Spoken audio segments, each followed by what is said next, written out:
Michele Bachmann is going to give one of the creepiest political speeches I've ever seen on her way out of Congress. This is her farewell speech. She basically goes full court press with the Christian Taliban talk. And as I look about this chamber, we are ringed with the silhouettes of lawgivers throughout history. Hammurabi, various lawgivers throughout all of time. Lawgivers for whom veneration is required. And yet only one lawgiver has the distinction of not having a silhouette, but having the full face be revealed by the artist. That lawgiver is Moses. Moses is directly above the double doors that lead into the centermost part of this chamber.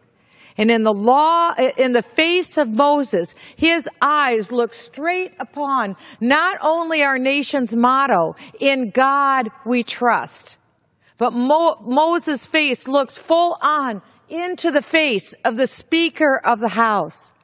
Daily, the Speaker of the House, as he stands up in his authority and in his podium, recognizes that he is a man under authority, just as Moses was a man under authority.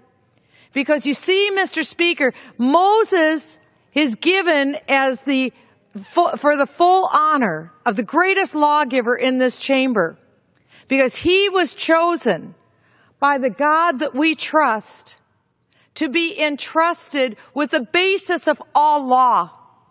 The basis of all law, as was written by Blackstone, the famous English jurist, was the 10 Commandments that were given by none other than the God we trust on Mount Sinai. We know those laws.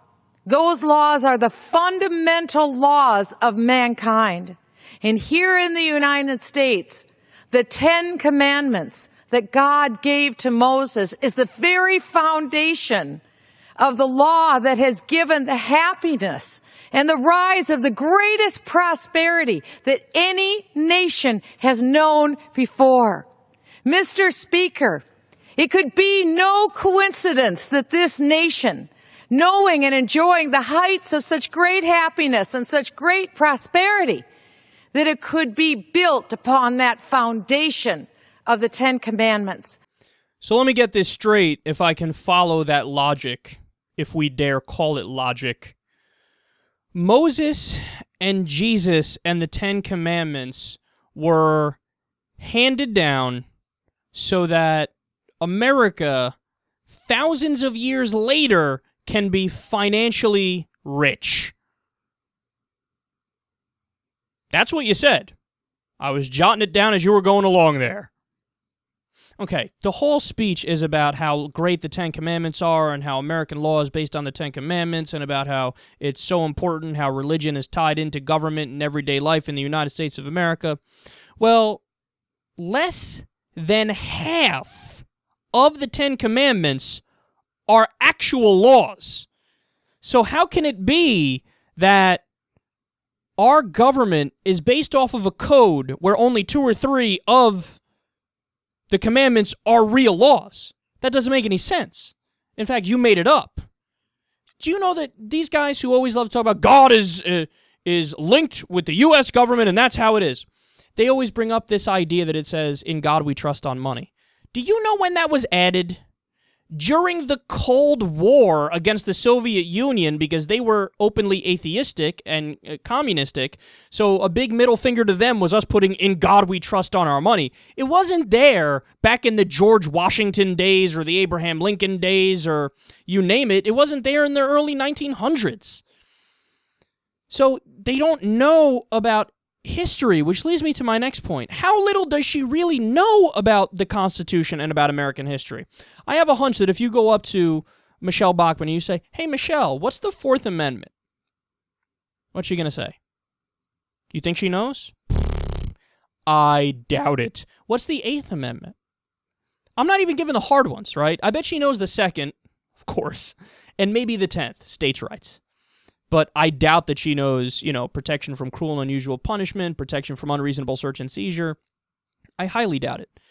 Because she thinks that fucking Moses was there with the founding fathers writing the Constitution. Isn't it amazing how in her farewell speech, I didn't hear a mention of George Washington. I didn't hear a message of Thomas Jefferson.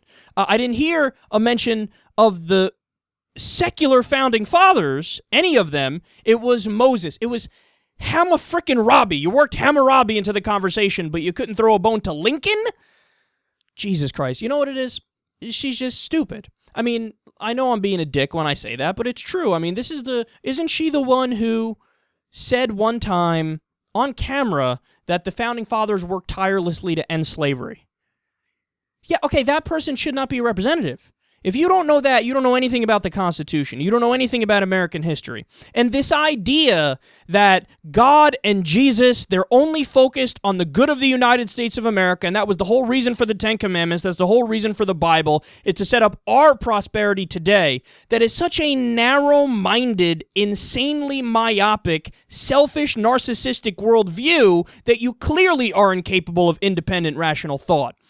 I mean, has this woman stopped and thought for a second that maybe she doesn't know the nature of reality? Maybe she should be humble in the face of the fact that human beings know very little about this world that we live in and this universe that we live in. But no, she closes her eyes and screams about how Jesus and the Bible and the Ten Commandments are the basis for absolutely everything, and she makes her decisions based off that. She did make her decisions based off that, which means she would fit in much better in a country that is the Christian version of Saudi Arabia. This is why we call her the Christian Taliban. This is why we say that these guys have a lot more in common with Muslim fundamentalists than they think they do.